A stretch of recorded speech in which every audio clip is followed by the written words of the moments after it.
ഘടകകക്ഷികളുടെ ചർച്ചകൾ പൂർത്തിയാക്കി ഓരോ കക്ഷികൾക്കും അനുവദിച്ചു കൊടുത്തിരിക്കുന്ന സീറ്റുകളുടെ എണ്ണം ഏതെല്ലാം സീറ്റുകളാണ് എന്നൊരു ഡിക്ലറേഷൻ ഉണ്ടാവും. അപ്പോഴല്ലേ പറയാൻ പറ്റുള്ളൂ. ചർച്ചയ്ക്കിടയിൽ നമ്മളതിൻ്റെ പറയുന്നതിൻ്റെ അകത്തൊരു ഇംപ്രപ്പറേറ്റി ഇല്ല, അനൗചിത്യമുണ്ട്. അങ്ങനെ പറയാൻ പാടില്ല. അല്ല, അതിന് അവർ തന്നെ മറുപടി പറഞ്ഞിട്ടുണ്ടല്ലോ. അതിലൊക്കെ വല്ല പാർട്ടിക്കാരെ ആരെങ്കിലും ഒരാൾ പറയുമ്പോൾ നേതൃത്വത്തിൽ ഇരിക്കുന്ന ആളുകൾ അത് പറഞ്ഞിട്ടുണ്ടല്ലോ.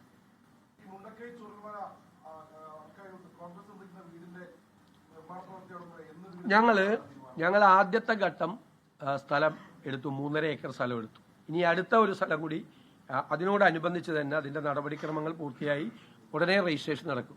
രജിസ്ട്രേഷൻ നടന്നു കഴിഞ്ഞാൽ ഉടൻ തന്നെ അവിടെ തറക്കല്ലിട്ട് അവിടുത്തെ നിർമ്മാണ പ്രവർത്തനങ്ങൾ തുടങ്ങും. ഞാൻ ഒരു കാര്യം ഒന്നും കൂടി പറയാണ്. ഞങ്ങൾ എവിടെയാണ് വൈകിയത്?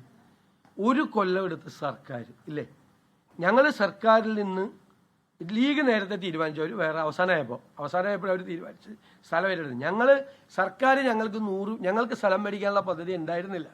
സർക്കാർ ഞങ്ങൾക്ക് പ്രത്യേകമായ സ്ഥലം തന്ന് ഞങ്ങൾക്ക് 100 വീട് വയ്ക്കാനുള്ള സ്ഥലം തരുമെന്ന് പറഞ്ഞു. അവസാന ഘട്ടത്തിലാണ് സർക്കാർ അതിന് തയ്യാറായില്ല. അപ്പം ഞങ്ങൾ പറഞ്ഞു ഞങ്ങൾ വേറെ സ്ഥലം മേടിച്ചോളാം. സർക്കാർ 1 കൊല്ലം എടുത്തുള്ളൂ, നമ്മൾ 4 മാസം എടുത്തുള്ളൂ. ഞങ്ങൾ 4 മാസം എടുത്തുള്ളൂ സ്ഥലം കണ്ടുപിടിച്ചിട്ട് സ്ഥലം എടുക്കാൻ വേണ്ടിയിട്ട്. അതിനാണ് ഈ സോഷ്യൽ മീഡിയയിൽ കൂടി മുഴുവൻ ആക്ഷേപിക്കുന്നത്, സിദ്ദിഖിനെ അധിക്ഷേപിക്കുന്നത്. സർക്കാർ ഇത്രയും വലിയ സംവിധാനമുള്ള സർക്കാർ, പ്രത്യേകിച്ച് വയനാട് ജില്ലയിൽ സ്ഥലം എടുക്കുമ്പോൾ സൂക്ഷിക്കണം. ഭൂമിയുമായി ബന്ധപ്പെട്ട് ഒരുപാട് ഈ മുൻകാല റെക്കോർഡുകൾ വേണം. സാധാരണ പോയി നമ്മൾ 5 സെന്റോ 1 ഏക്കറോ സ്ഥലം മേടിക്കുന്നത് പോലെ അല്ല.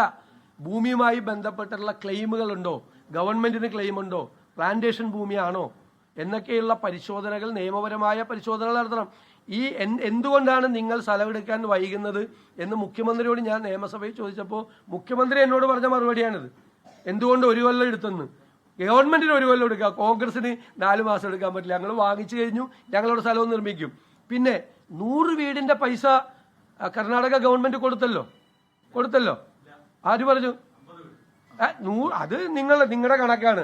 20 ലക്ഷം രൂപയ്ക്ക് വീട് വെക്കാൻ വേണ്ടിയിട്ടാണ് 20 പൈസ കൊടുത്തത്. 20 കോടി കൊടുത്തത്.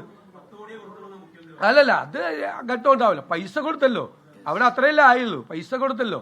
അവർ പൈസ കൊടുത്തെന്ന് മുഖ്യമന്ത്രി പത്രസമ്മേളനത്തിൽ പറഞ്ഞാണ്, ഞാൻ പറഞ്ഞതല്ല. എന്നോട് കർണാടക മുഖ്യമന്ത്രി പറഞ്ഞതല്ല. നമ്മുടെ മുഖ്യമന്ത്രി പിണറായി വിജയൻ വന്ന് പത്രസമ്മേളനത്തിൽ പറഞ്ഞ കാര്യമാണ്. പിന്നെ ലീഗിന്റെ ഇപ്പൊ 50 വീട് പൂർത്തിയായല്ല, ഇപ്പൊ 52 അല്ലേ, 52 വീട് പൂർത്തിയായി. അത് കൈമാറ്റം ചെയ്യപ്പെടാൻ പോവല്ലേ അല്ലേ? അപ്പൊ എത്രയായി? ഞങ്ങളും ചെയ്യും. അത്രയേ ഉള്ളൂ. അപ്പൊ ഇതിന് വ്യാപകമായ പ്രചരണത്തിന് സർക്കാർ 1642 കോടി രൂപ മുണ്ടകൈ ചൂരൽമല നിവാസികൾക്ക് സഹായിക്കാൻ വേണ്ടി മേടിച്ച് പൈസ വെച്ചിട്ട് ചികിത്സയ്ക്ക് പോലും കാശ് കൊടുക്കുന്നില്ല. ഒരു റോഡ് പോലും അങ്ങോട്ട് പണിത് കൊടുക്കുന്നില്ല. ഒരു പാലം പോലും അവിടെ പണിയുന്നില്ല. മനസ്സിലായ? ഈ പാവങ്ങളെ ദ്രോഹിക്കുകയാണ്. അവരുടെ പേരിൽ പണം മേടിച്ച് കയ്യിൽ വെച്ചിട്ട് ഒരു കാര്യം അവർക്ക് വേണ്ടി ചെയ്തു കൊടുക്കുന്നില്ല. അതാണ് പ്രശ്നം. മര്യാദക്കുള്ള ഒരു ലിസ്റ്റ്, ഒരു 3 വാർഡിൽ ദുരന്തം ഉണ്ടായപ്പോൾ അതിന്റെ ദുരന്ത ബാധിതർ ആരാണെന്ന് കറക്റ്റ് ലിസ്റ്റ് ഉണ്ടാക്കാൻ പോലും കപ്പാസിറ്റി ഇല്ലാത്ത ഒരു ഗവൺമെന്റാണ്, ഒരു കോമ്പിറ്റൻസ് ഇല്ലാത്ത ഒരു ഗവൺമെന്റാണ്. 4 മന്ത്രിമാരെ വെച്ച് അവർ വന്ന ആദ്യത്തെ ദിവസം കുറെ നാടകം നടത്തി പോയിട്ട് പിന്നെ കണ്ടിട്ടുണ്ട്. ഇങ്ങോട്ട് വരാറുണ്ടാ?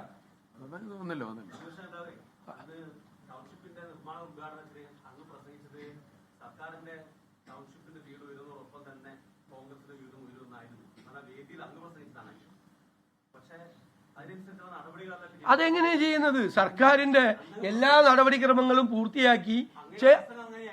എങ്ങനെ? സർക്കാരിന്റെ തീർന്നിട്ടൊന്നുമില്ലല്ലോ. അതിന്റെ ഒപ്പം ഞങ്ങളുടെ പണി തുടങ്ങും. പിന്നല്ല എങ്ങനെ വീട് ഇപ്പൊ ഇതും കൂടി ഉടനെ തന്നെ രജിസ്ട്രേഷൻ നടത്തി കഴിഞ്ഞാൽ അതിന്റെ അടുത്തുള്ള ഭൂമിയും കൂടി എന്തായാലും ഈ ഭൂമി മേടിക്കണം ഞങ്ങളുടെ ഓഫീസ് പണിയാനല്ലോ, വീട് വയ്ക്കാനാണല്ലോ. ആ വീടിന്റെ നിർമ്മാണ പ്രവർത്തനം ഉടനെ തന്നെ ആരംഭിക്കും. ഇമ്മീഡിയറ്റ് ആയിട്ട് ആരംഭിക്കും. ഈ രജിസ്ട്രേഷൻ കഴിഞ്ഞാൽ ആരംഭിക്കും. ഞങ്ങൾ 4 മാസം എടുത്തുള്ളൂ, സർക്കാർ 1 കൊല്ലം എടുത്ത്. അത്രയും മനസ്സിലാക്കിയാൽ മതി. ശരിയാ? ലോകത്തെവിടെയായാലും ഏത് സമയത്തും 24 വാർത്തകളും ഓഗ്മെന്റഡ് റിയാലിറ്റി പാക്കേജുകളും എക്സ്പ്ലെയിനറുകളും വിശദമായി കാണാൻ ഞങ്ങളുടെ യൂട്യൂബ് ചാനൽ നിങ്ങൾക്ക് സബ്സ്ക്രൈബ് ചെയ്യാം.